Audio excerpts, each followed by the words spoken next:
प्रधानमंत्री नरेंद्र मोदी के dream project make in India को पहली बार इस अंदाज में पेश किया गया कि दुनिया देखती रह गई। इसके लिए दुनिया के सबसे बड़े औद्योगिक मेले हॉनोवर मेसे को चुना, जहां दुनिया सिमट गई है। दुनिया भर के औद्योगिक घराने, बड़े बड़े सीईओज और हजारों कंपनियां इसमें हिस्सा ले रही हैं। भारत हॉनोवर मेसे में पार्टनर देश है।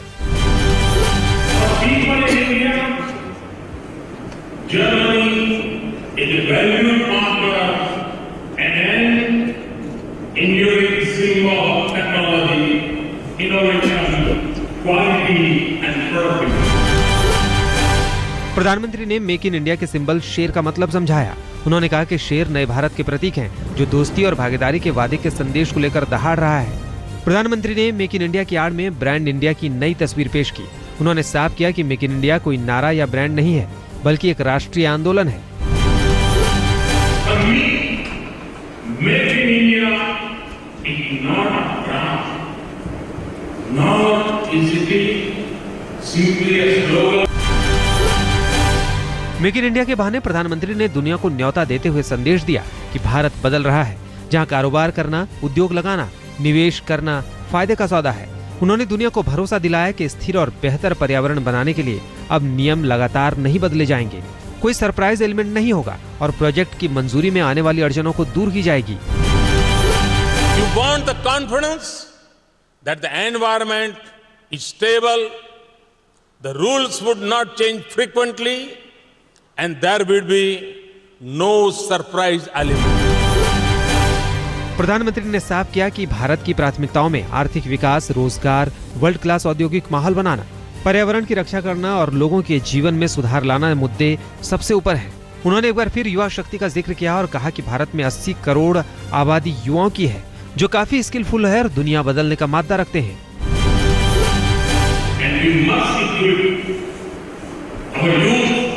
With the skills to meet the needs of our nation and the demands of the globalized world. हॉनोवर मेसे के उद्घाटन के मौके पर मिनी इंडिया का अक्स भी दिखा। मंच पर योग से लेकर भारतीय शास्त्रीय नृत्य और लोक नृत्य तक पेश किए गए।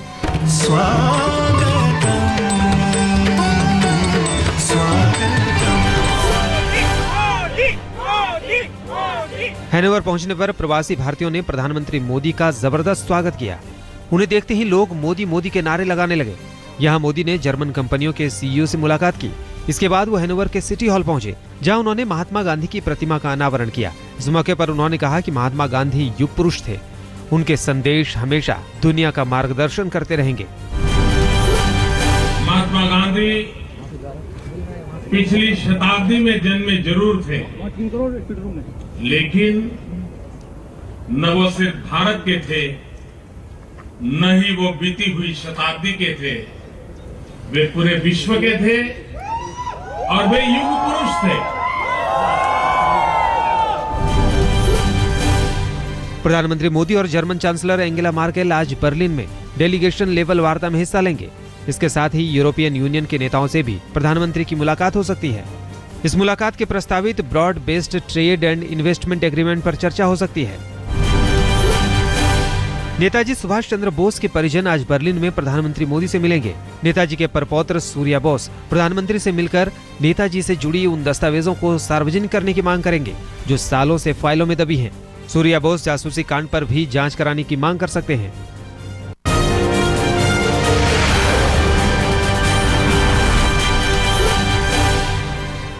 छत्तीसगढ़ के सुकमा में नक्सली हमले के बाद आईबी की एक सूचना ने पुलिस और केंद्रीय सुरक्षा बलों को सचेत किया है। आईबी ने इनपुट दिया है कि नक्सली जेल ब्रेक की तैयारी में हैं।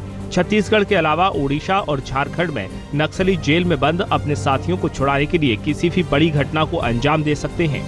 इस इनपुट के बाद पुलिस और केंद्रीय सुरक्षा बलों ने चौकसी बढ़ा दी है।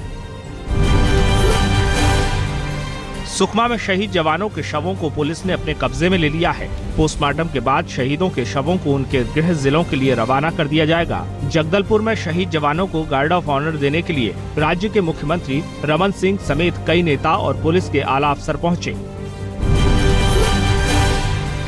पटना के गांधी मैदान में उड़ रहे 2 ड्रोन कैमरों को जब्त कर लिया गया है। ये ड्रोन कैमरे पटना में निषाद रैली की भीड़ को दिखाने के लिए आयोजकों की ओर से उड़ाए जा रहे थे। बिना अनुमति ये ड्रोन उड़ाए जा रहे थे। उसी गांधी मैदान में जहां 14 अप्रैल को बीजेपी अध्यक्ष रैली करने वाले हैं, पटना पुलिस ने कैमरों को हैंडल कर रही कंपनी के 2 लोगों को हिरासत में लिया है। यूपी सरकार भी किसानों का मजाक बना रही है। ओला पड़ने से तबाह हुए बुंदेलखंड के किसानों को राहत के नाम पर 600 से 700 रुपए के चेक सहायता के नाम पर दिए जा रहे हैं। प्रशासन खेती और जोत के आधार पर किसानों को राहत दिए जाने की बात कर रहा है। हमारे पिताजी का 750 को मिला है। हाँ। और हम लोग 4 भाई हैं। बताइए इतने में हम क्या कर सकते हैं कि हम लोग अपने बच्चे वो कर सकते हैं कि हमारे पिताजी को हमको साल भर के लिए खाने पीने के लिए यहाँ क्या हो सकता है 750। बेमौसम बारिश का सिलसिला फिलहाल खत्म होता नहीं दिख रहा। मौसम विभाग के मुताबिक वेस्टर्न डिस्टर्बेंस की वजह से मध्य प्रदेश, मराठवाड़ा, विदर्भ, छत्तीसगढ़ और तेलंगाना में 15 अप्रैल तक बारिश हो सकती है, जबकि उत्तर भारत में 15 अप्रैल की रात से वेस्टर्न डिस्टर्बेंस का असर दिख सकता है। मध्य प्रदेश के ऊपर बनी हुई है और वहाँ नमी अरब सागर से और बंगाल खाड़ी दोनों की तरफ से आई हुई है। इस वजह से ही जो मौसम ज़्यादा खराब मौसम है वो मध्य प्रदेश और मध्य प्रदेश के पूर्व में और मध्य प्रदेश के दक्षिण में।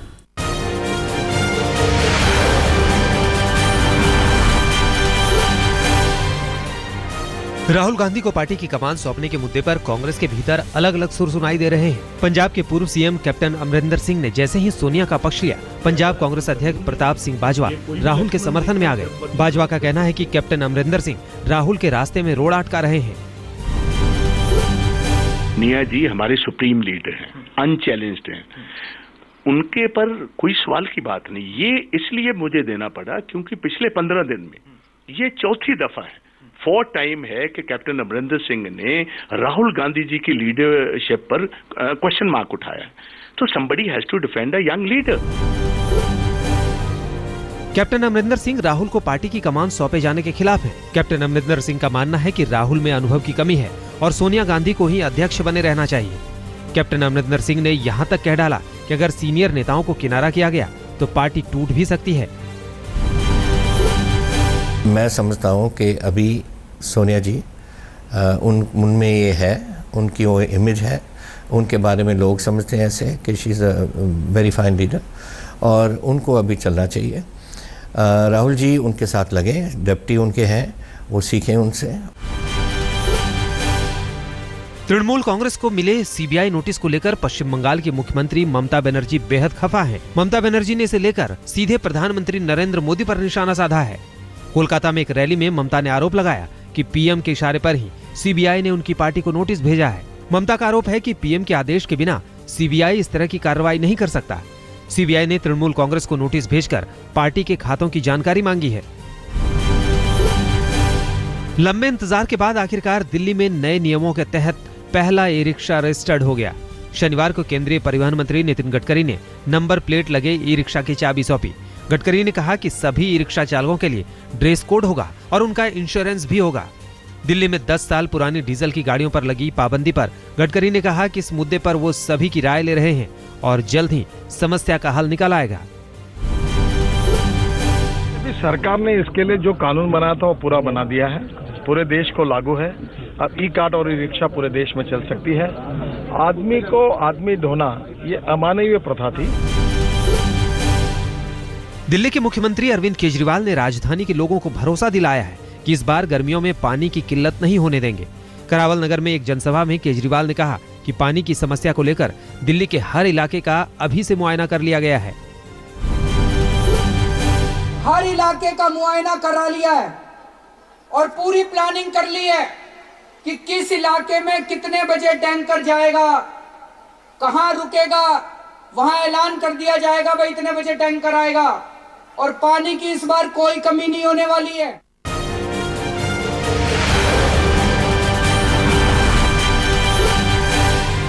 दिल्ली के शकरपुर में 8 साल की बच्ची से रेप का सनसनीखेज मामला सामने आया है।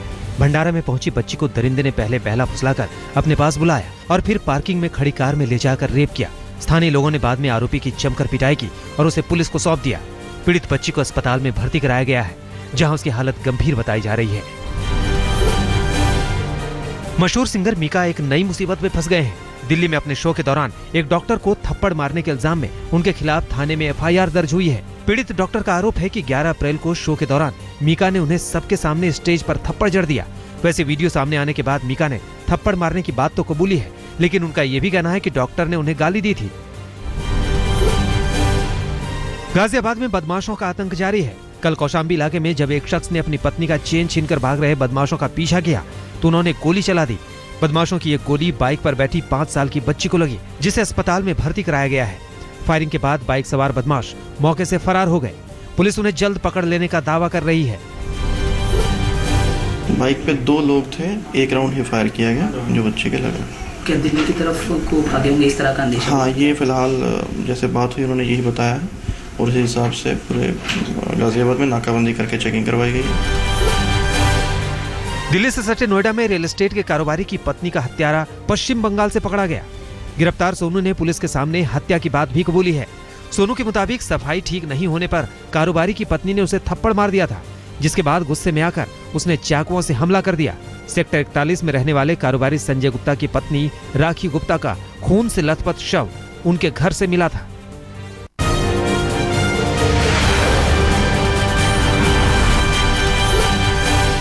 आईपीएल में मुंबई इंडियंस को एक बार फिर हार का सामना करना पड़ा। कल वानखेड़े में हुए मुकाबले में पंजाब ने मुंबई इंडियंस को 18 रन से हरा दिया। पंजाब ने मुंबई के सामने जीत के लिए 178 रन का लक्ष्य रखा था, लेकिन मुंबई की टीम 7 विकेट खोकर 159 रन ही बना सकी। हरभजन सिंह ने आखिरी ओवरों में तूफानी बल्लेबाजी की, लेकिन वो अपनी टीम को जीत नहीं दिला सके। एक समय ऐसा लग रहा था कि पंजाब ये मुकाबला आसानी से जीत लेगा, लेकिन हरभजन ने सिर्फ 24 गेंदों पर 64 रनों की तूफानी पारी खेलकर विरोधी टीम के खेमे में खलबली मचा दी। टॉस हारने के बाद पंजाब ने पहले बल्लेबाजी करते हुए 3 विकेट पर 177 रन बनाए।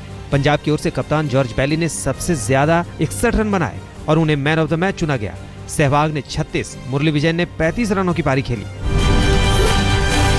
आईपीएल के दूसरे मुकाबले में आखिरी गेंद तक चले रोमांचक मैच में राजस्थान रॉयल्स ने दिल्ली को 3 विकेट से हरा दिया। राजस्थान की जीत में हीरो रहे दीपक हुड्डा, जिन्होंने 25 गेंदों पर 54 रनों की तूफानी पारी खेली। दिल्ली डेयरडेविल्स ने पहले बल्लेबाजी करते हुए राजस्थान के सामने 185 रन का लक्ष्य रखा था। दिल्ली की ओर से कप्तान जेपी डुमिनी ने सबसे ज्यादा 44 रन बनाए। अय्यर ने 40 और युवराज ने 27 रन बनाए। आईपीएल में आज बेंगलोर की हैदराबाद से भिड़ंत है। हैदराबाद को जहां टूर्नामेंट में पहली जीत का इंतजार है, वहीं पहले मुकाबले में मिली जीत के बाद बेंगलोर की टीम का हौसला बुलंद है। दोनों टीमों के बीच ये मुकाबला रात 8 बजे शुरू होगा। भारतीय महिला टेनिस स्टार सानिया मिर्जा ने इतिहास रच दिया है। सानिया महिला डबल्स में वर्ल्ड नंबर 1 बनने वाली पहली भारतीय महिला खिलाड़ी बन गई हैं। सानिया ने मार्टिना हिंगिस के साथ मिलकर family circle cup tennis tournament का खिताब जीतने के बाद ये मुकाम हासिल किया। भारत ने अजलान शाह हॉकी टूर्नामेंट में कोरिया को हराकर कांस्य पदक पर कब्जा जमा लिया। मलेशिया में चल रहे टूर्नामेंट में भारत ने पेनाल्टी शूटआउट के जरिए कोरिया को मात दी।